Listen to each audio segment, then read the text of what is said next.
TVDX and the technology we used. Stay with me here. To my way of thinking, you cannot talk about TVDXing without a review of the hardware that brought the images into your home. So humor me on that premise. There will be some jumping back and forth as a result.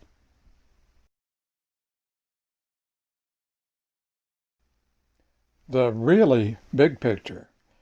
DXing has really been with us throughout the history of mankind, finding ways to communicate with people in distant places, pushing the limits with new innovations like beasts of burden and watercraft.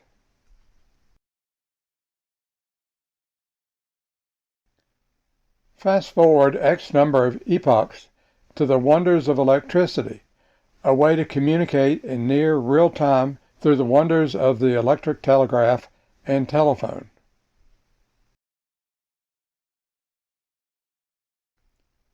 From day one of the wireless epoch, the race was on to find out just how far you could communicate.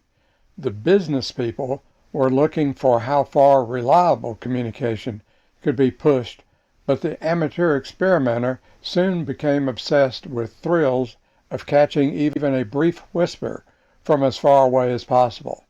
Even more thrilling if he could elicit a response with his own apparatus. When the wonder of television flickered into actual reality in the middle 1920s, TVDXing was right there within a year or two.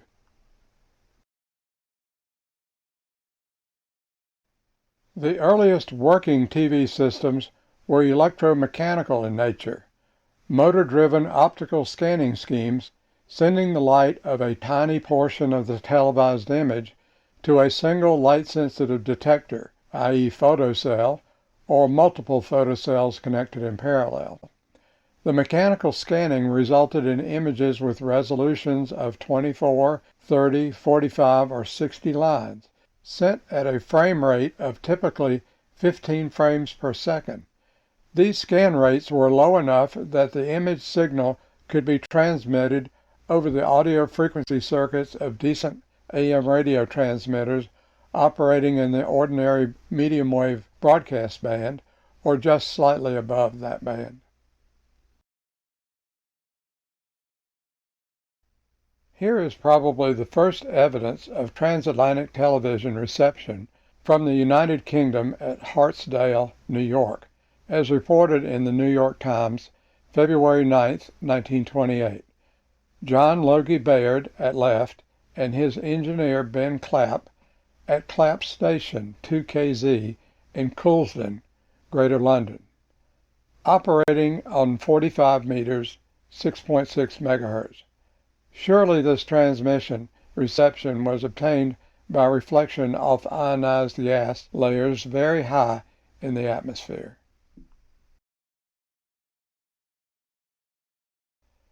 The caption reads, "The scene on the liner Berengaria on the historic occasion when television images transmitted from London were seen in mid-Atlantic." The captions do not indicate it, but these experiments were likely nighttime reception on 6.6 megahertz at about 800 miles distance from London.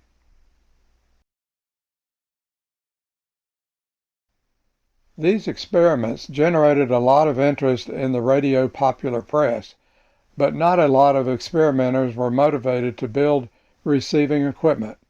One article estimates only about 5,000 electromechanical TV receivers worldwide were ever built.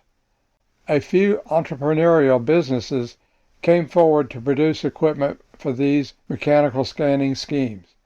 But after a flurry of business from 1929 to 1931 and the onset of the Great Depression, it became evident that the performance of these systems had little prospect of becoming viable systems, i.e. with image equivalent to ordinary 16mm movie film, which was considered to present about 400 lines of resolution.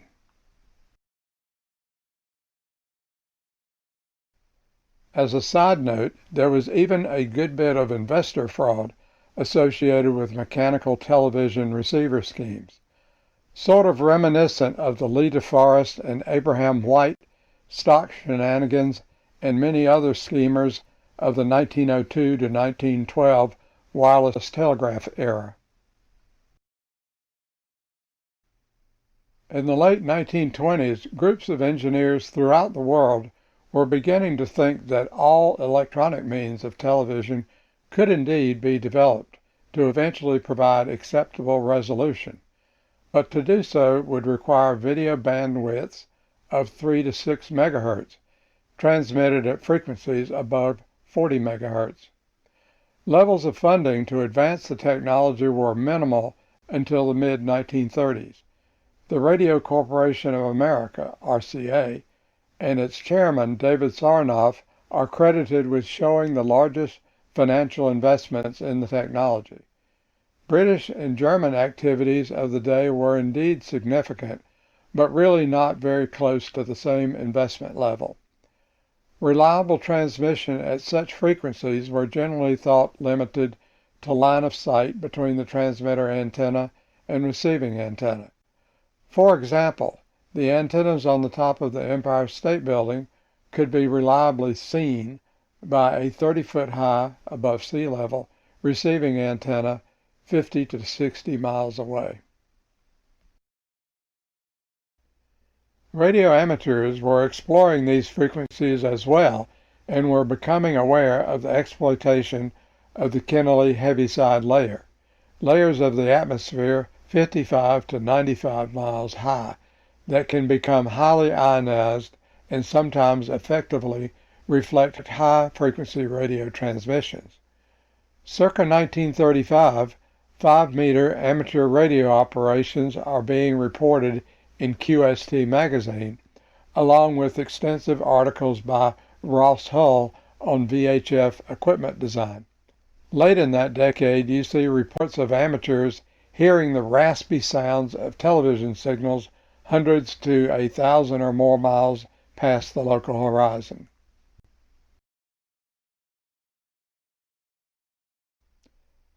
Elsewhere, by the mid-1930s, the development of good resolution television was sparked by a desire of governments to use their TV systems as a showcase of technological prowess.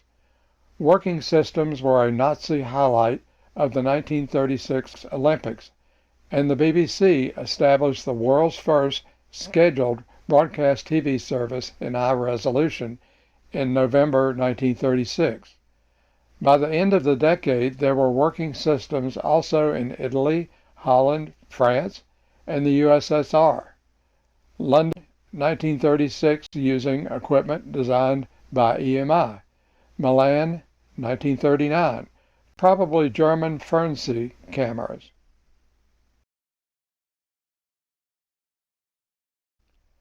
After a $10 million outlay in TV technology development, RCA used an event at the 1939 World's Fair in New York City to inaugurate a scheduled broadcast television service for the New York City area. By 1941, there were all electronic television stations also operating in Schenectady, Philadelphia, and Los Angeles. Also, television demonstrations were made in Chicago. The $10 million invested is about equivalent to $175 million in today's money by a nation with a population just over one-third of that of today. We here on the East Coast seldom think now of the Don Lee broadcasting operations in Hollywood that had been making television broadcast demonstrations since 1937. World War II starts up, and broadcast television operations come to a halt, but the technology relevant to much of TV systems takes huge leaps forward because of the parallels to circuitry developed for effective systems of radar. There is even some direct TV development as applied to the concept of remote control for glider bombs, flying bombs, and the outfitting of war-weary B-17s as robot bombs. Late in the war, compact TV hardware was developed, but reliability of remote-controlled flying systems inside large, slow-flying aircraft made for easy anti-aircraft gunnery targets. Add to that unpredictable weather conditions, and they yielded a dismal result. One reference reports only 15% success in destroying or even disabling its target. Of all the variations of TV-guided flying bombs, less than 500 were ever flown.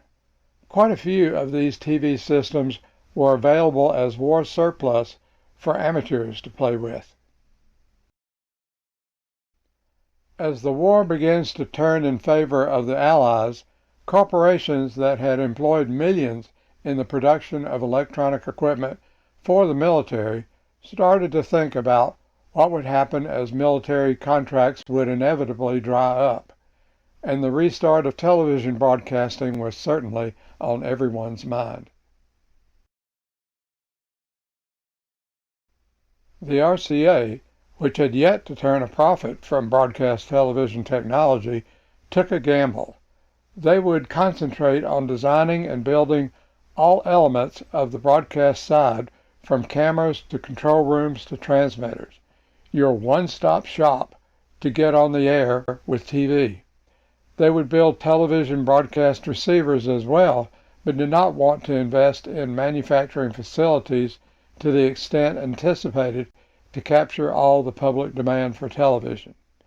Their bold step was, in 1947, to license their television receiver designs at no cost to the electronics manufacturing industry of what is commonly called their 630 chassis design. I have an Air King model, and I have seen Feta and Crosley clones using this design. One researcher identifies 23 brands by examining the circuit similarities seen in Ryder's television service volumes. They are Ansley, Bocce, Clearview, DeWalt, Federal, Feta, International, Macy's, Mars, Midas, Nielsen, Fillmore, Pilot, Brunswick, Regal, Starrett, Stoll, Television Assembly, Televista, Triad, U.S. Television, Vidair, and Video Corp. Here are RCA's first post-war television models delivered to distributors in late 1947. Apparently there were some small quantities of these models made in 1946, but they were not for the regular distributor supply chain. Apparently the 641 Entertainment Center was made only in maybe the high hundreds of units, and the 648 projection sets maybe less than 200.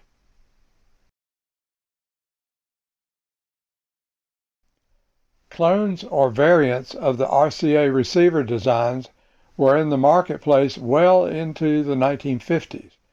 Of course, RCA was not the only manufacturer of television broadcast equipment. Here in the USA, Dumont Television Laboratories built a significant amount of equipment for broadcasters and was a maker of high-class TVs into the mid-1950s.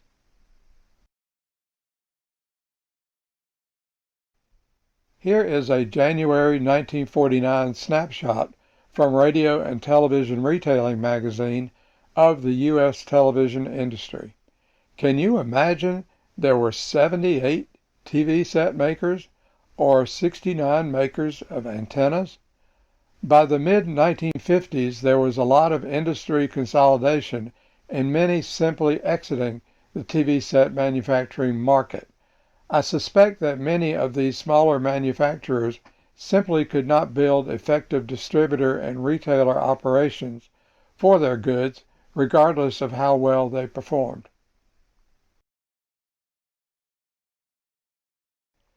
As a point of reference, the metropolitan Charlotte area in 1950 is said to have had about 43,500 televisions. With about 670,000 people in WBTV's coverage area. That works out to about a 22% penetrations of households with televisions.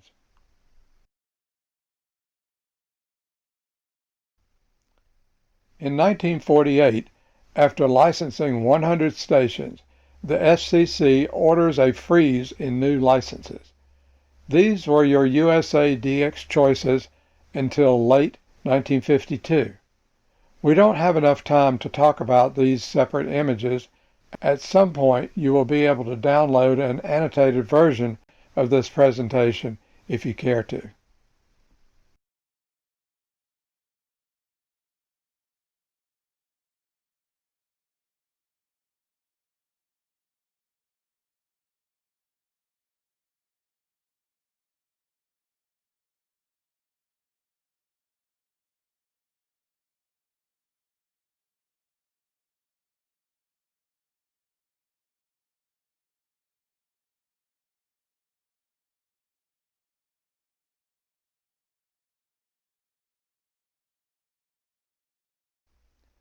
I have shown you only 99 stations. The 100th one was in the U.S. Canal Zone area of Panama.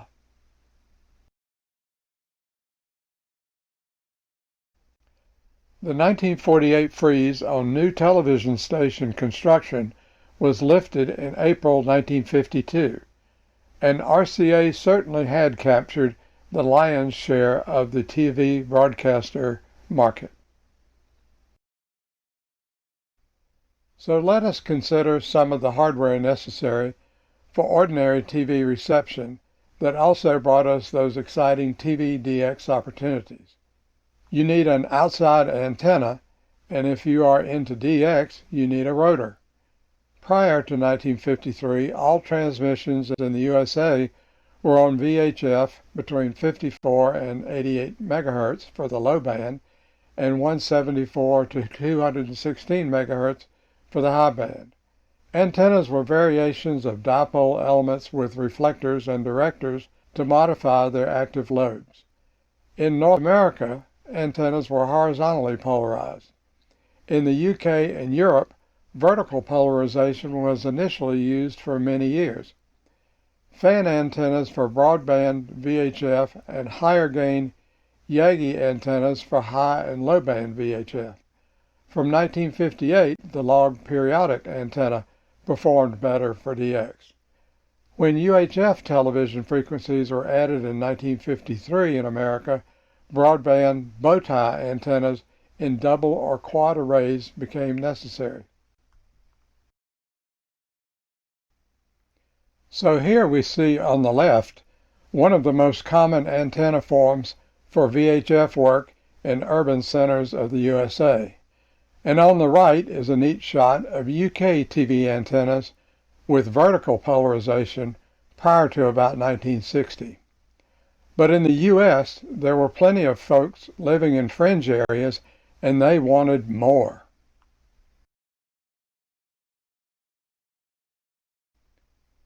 Yes, you could have more, like this super stacked array of Takeo Yagis, and in this case it could be supercharged with a mass-mounted VHF tube amplifier.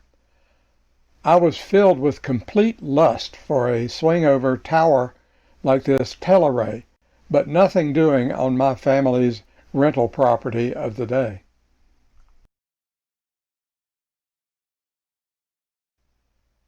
Authorization of the UHF band from 470 to 800 megahertz in 1953 dictated different antenna designs. The bow tie antenna dominated the market.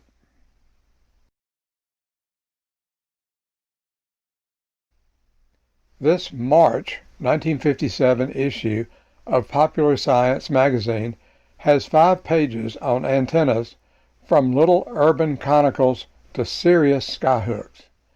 And I just like this cover art, showing glimpses of classic mid-century single-family houses.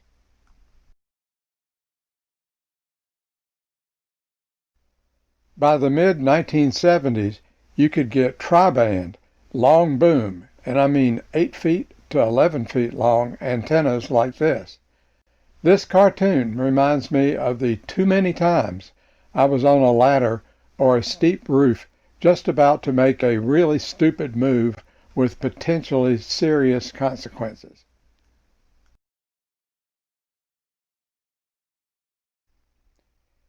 Here is the ultimate UHF TV skyhook of the 1970s, 7 feet in diameter.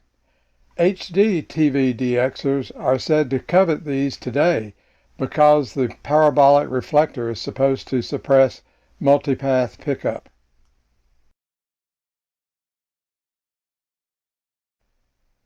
Until the mid-1970s, 300-ohm twin-lead antenna transmission line was king.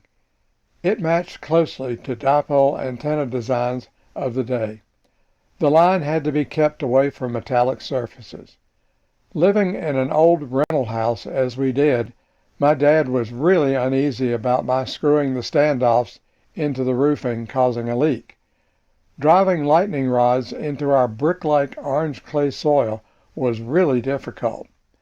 I remember driving 4-foot ground rods until they bent too bad to be driven further, then driving another one a foot or two beside it. When it bent, I connected them together and crossed my fingers that the ground was good enough. At least we never had a strike to damage our tube-type TV that I can recall.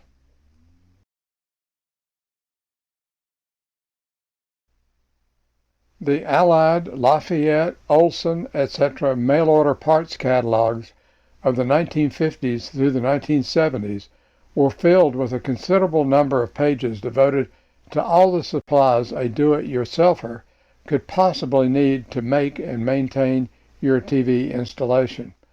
I remember going through TV repair shops in the 1970s with many derelict TV chassis laying about, with one and sometimes two picture tube brighteners still in place like these shown in the line below.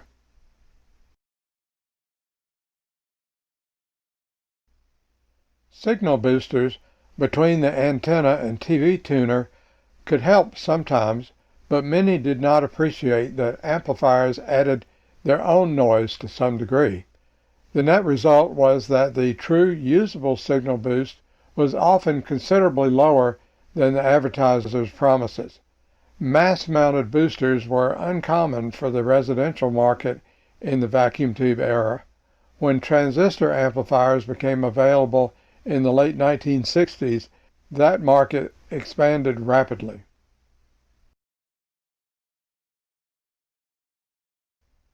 Back to UHF. These channels were allocated beginning in 1953. There were millions of VHF-only televisions in service by then. Fortunately, manufacturers were ready with converter tuners that usually produced an output on VHF channel 3 or 4. The transistorized converter shown has an amplified output signal to the TV. This combo unit did not have amplifiers operating at UHF frequencies.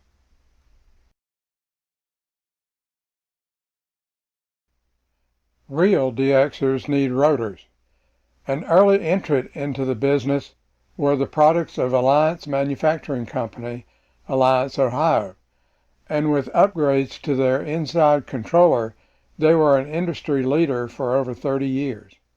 The rotors from Radiart Corporation were very good also, but lagged in user interface for some time.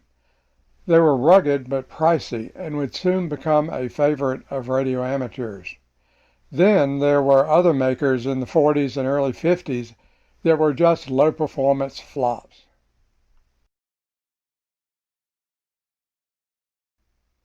Televisions with cascode RF amplifiers in their tuners were common and preferred in the first 10 years of post-war television. As competition to provide low-cost TV took off in the late 50s, lower-gain circuitry became common in many sets on the market. The TV DX hounds had to look more carefully into actual chassis performance for their choice of TV to buy. Frame grid tubes, such as the 6GK5, or the 6CW4 Nuvistor, were good signs of a high-performance tuner. The chassis should have 4 stages of video IF. Here you see the tuner for the RCA CTC-11 of 1961 using the 6CW4 Nuvistor. Wired remote controls for radios appear as early as 1930. Never popular, mostly used as a flagship gimmick. TVs as early as 1948 have some sort of wired pendant or chairside box control. Again, a high-end gimmick. The first widely available wireless TV remote, at least here in the USA, was the Zenith Flashmatic of 1955, using photoelectric cells. Point at one of 4 photocells with a sharp focus flashlight to control on-off, change channels up or down, or mute the audio. But that would not start an industry trend. Their 1956 introduction of the Space Commander using ultrasonic bells struck by spring-loaded hammers did take off. Ultrasound in one form or the other would be common for 15 years. My 1976 Heathkit color set had an ultrasonic remote with transistor-driven piezoelectric emitters.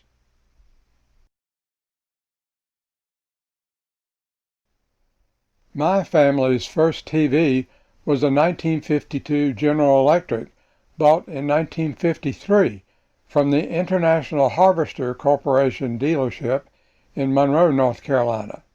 That's farm implement equipment. Everybody wanted to get into the TV boom. As it turns out, International Harvester had a very profitable time payment operation. Around 1962, with the GE's second picture tube with its add-on tube brightener was completely out of gas. It was time for Dad to go to Sears and Roebuck for a new Silvertone Suburbanite 23-inch TV, still VHF only. This was my first TV for DX.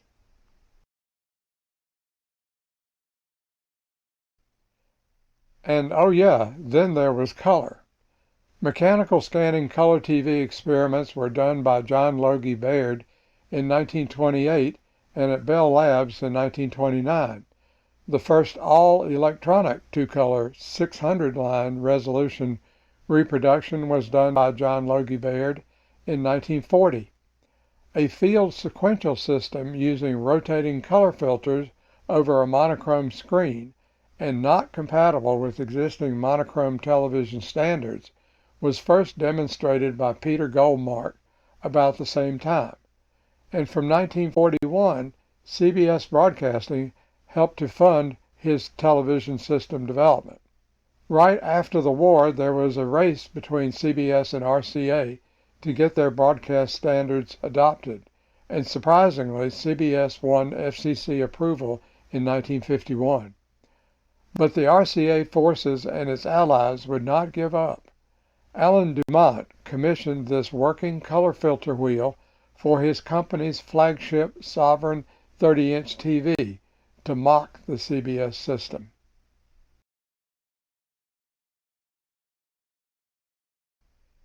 In 1953, their persistence wins a reversal in the decision. This 525-line American NTSC system, compatible with millions of existing black and white TVs in service, was not adopted in much of the rest of the world. 10 years later, the 625-line PAL system won the day over much of the world. Our luxury color TVs of 1953-54 needed really hot tuners and IF strips.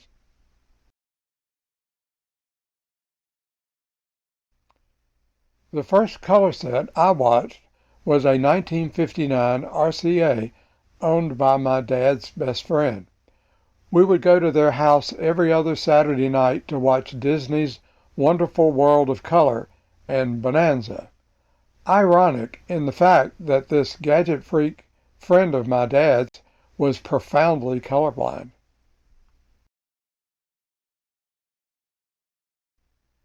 Some statistics for you. It took about 8 years for color broadcasting to come to most U.S. markets. Charlotte stations had color broadcast in 1958. All-color prime-time broadcasting on all three networks came in the 1966-67 season. In 1968, 25% of households had color sets. By 1971, about 48%. My first color set was a Heathkit GR371 purchased in 1976. I was proud and scared to death to build this TV. It worked great for 19 years. 3 times the RCA-designed SCR-driven flyback circuit crashed. After the second failure, I kept the half-dozen spare parts on hand.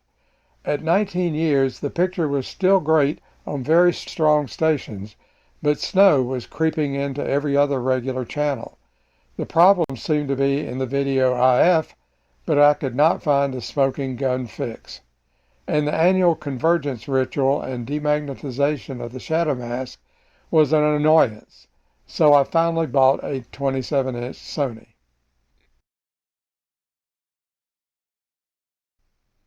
Even if you do not build your own TV, remember the ordinary joys of television ownership? In the black and white era, the picture tube would wear out in 3 to 5 years.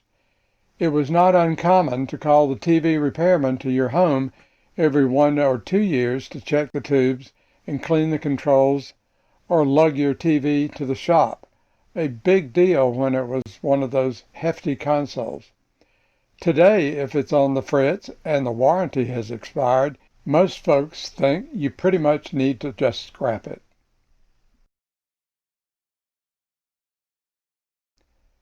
As a young teen, I made several trips to Jones Drugstore for testing and buying tubes.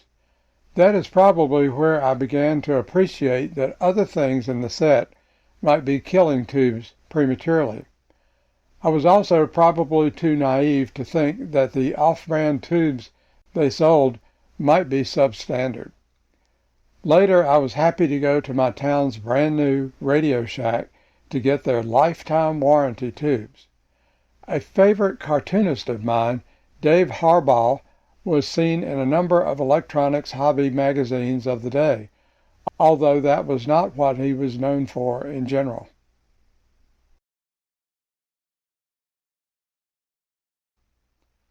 The age of color added new chores for tip-top performance. Remember the need to have the serviceman manually demagnetize the shadow mask and adjust convergence controls every year or so?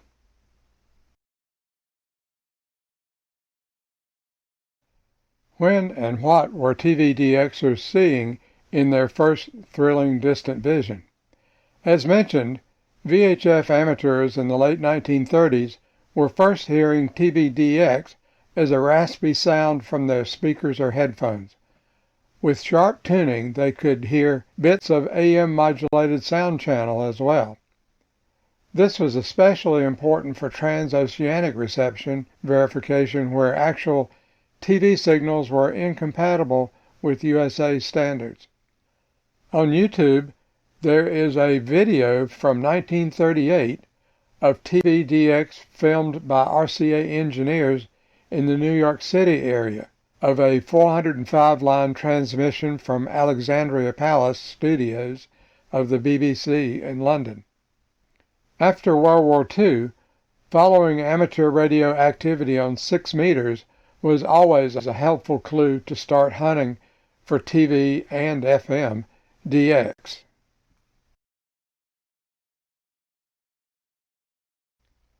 Despite her smile, the flickering images of TVDX at certain times of the year were a significant annoyance to a majority of people living in suburban and rural districts in the age of analog television, especially on the low-band VHF channels 2 through 6. While I'm positive the raven-haired model is Betty Page, I don't have any idea of the television model.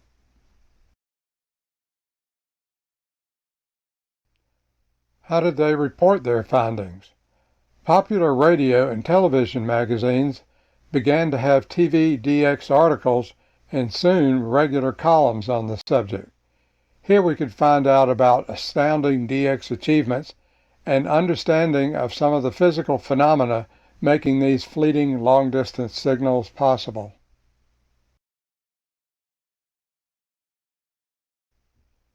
Your best proof of reception was to photograph the station identification panel using any camera that could be set for a shutter speed of less than 1/30th of a second.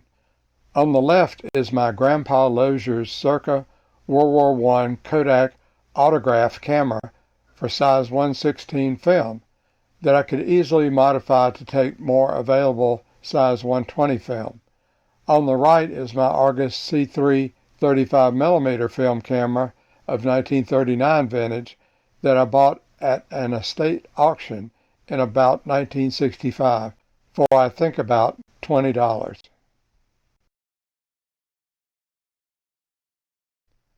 On the right side, the August 1973 issue of Ham Radio magazine had a particularly comprehensive 9-page article for the hardcore TV DX hound. I've not seen this article online. My friend Merrill Bancroft sent me this HR article. The Popular Mechanics article can be found online.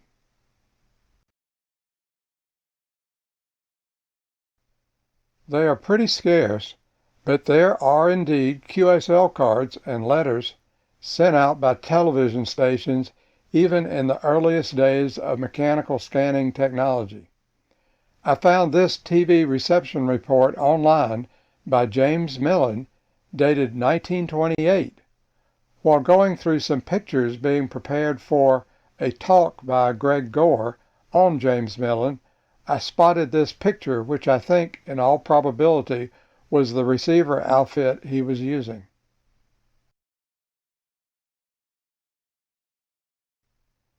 More television station QSL cards are seen after World War II, but still not a lot in collections. I don't think I ever tried to get a QSL card. I just relied on my station identification screenshots.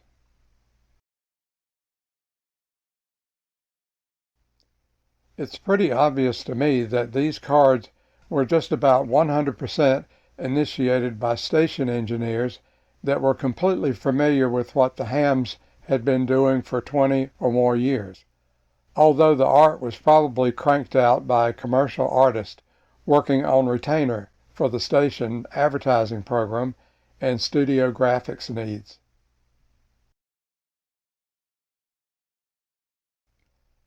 The DX Hound always wanted to have an up-to-date copy of the World Radio and TV Handbook.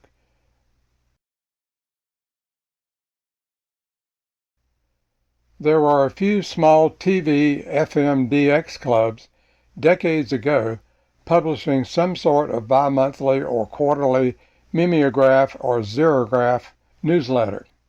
There appears to be at least one active survivor you can find online, the Worldwide TV FM DX Association at www.wtfda.org.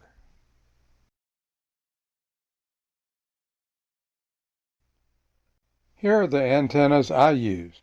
At Wright, about 1965, on an awful rental house we lived in. Note the UHF corner bow ties just for DX. There were no local UHF stations of usable signal strength. Below, about 1976, on a much better rental house located just across the street and 2 houses down, replaced with a VHF-UHF log periodic antenna about a year later.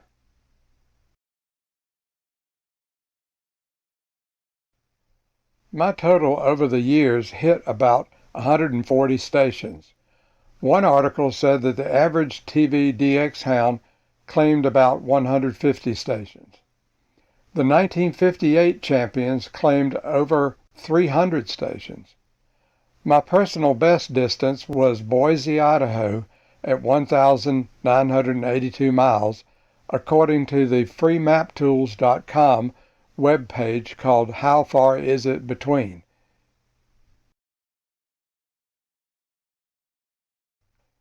And then there was George Palmer, first to receive London's BBC TV signals in Melbourne, Australia, circa 1958. George's son is still alive, and an Aussie friend of mine inquired if he had any better photos of his setup, and I got a very enthusiastic reply that he would be looking for them soon. But unfortunately, I've received no further communications from him. TVDX found its place everywhere. Never a lot of people, but for some, great fun. Here on the left are screenshots from Italy and Switzerland as received in Tallinn, Estonia in 1958.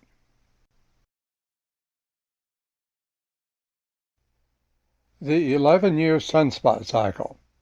Cycle 19 peaked in 1958 as the best yet for TVDX, with smooth maximum spot numbers of 285, compared to the current cycle 24, which peaked in 2014 with 116 spots.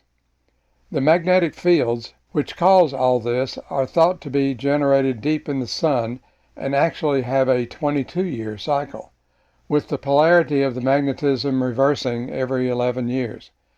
Most solar astronomers think that the field is generated by a dynamo effect caused by the sun's rotation. As of 2020, the sunspot cycle seems to be indicating continuing low sunspot activity and some indication that the sunspot activity may well remain well below the historic levels I witnessed in 1958 for generations to come.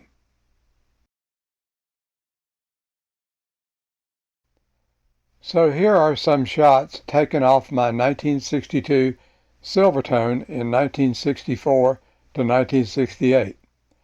Note my comment on the picture of the homemaker at the top right. CMQ, Havana, July 1964. I noted on the back of the picture the subject was how to cook cabbage in the Cuban paradise constructed by Dr. Castro.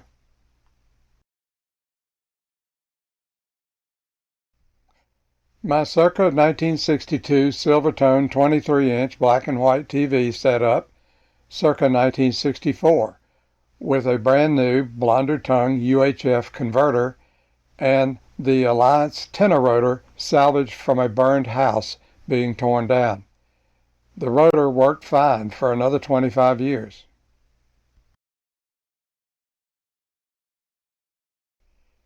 Here is a group of stations received by my friend Merrill Bancroft at his TV repair shop in Chesterfield, Massachusetts.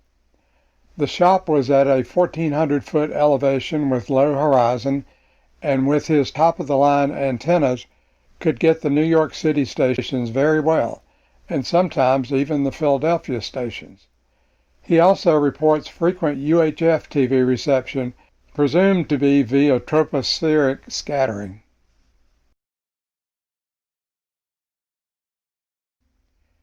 Several billion analog televisions have gone to the dump or been recycled more or less responsibly, likely much less responsibly according to certain watchdog groups.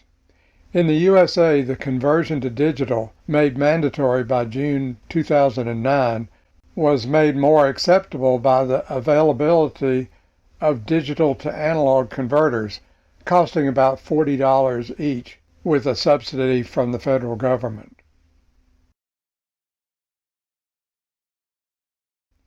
Was the migration to digital the death of DX television? Not quite.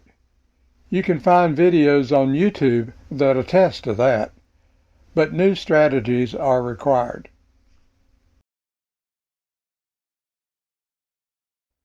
There are a handful of makers of supposedly high-performance tuners for digital TV that can be used for DX. Some, like products made by Silicon Dust, can connect to the internet and be used with software to automatically spot and log DX openings.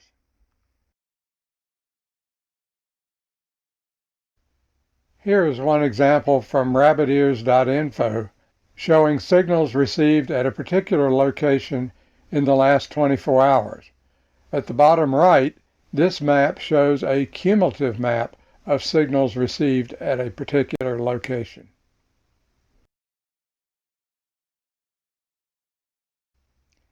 And now there is ATSC 3.0.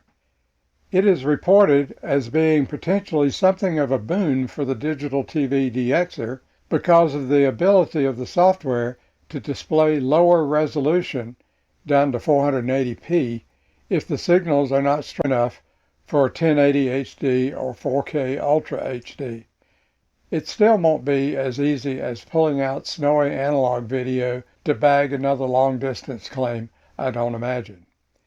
You will need new converters to use your old-school HD TVs, and even new antennas optimized to TV channels below channel 38, because the FCC has auctioned UHF channels above 38 to other data services, and have directed some 1,500 stations to move to lower frequencies in the so-called repack of channels, which is now officially complete. More DX fans will have to add high and low band VHF antennas for good DX. ATSC 3.0 is voluntary. Existing stations must keep ATSC 1.0 for at least 5 years. The software expandable hardware platform is finalized in the USA. Rollout is now underway in 2020.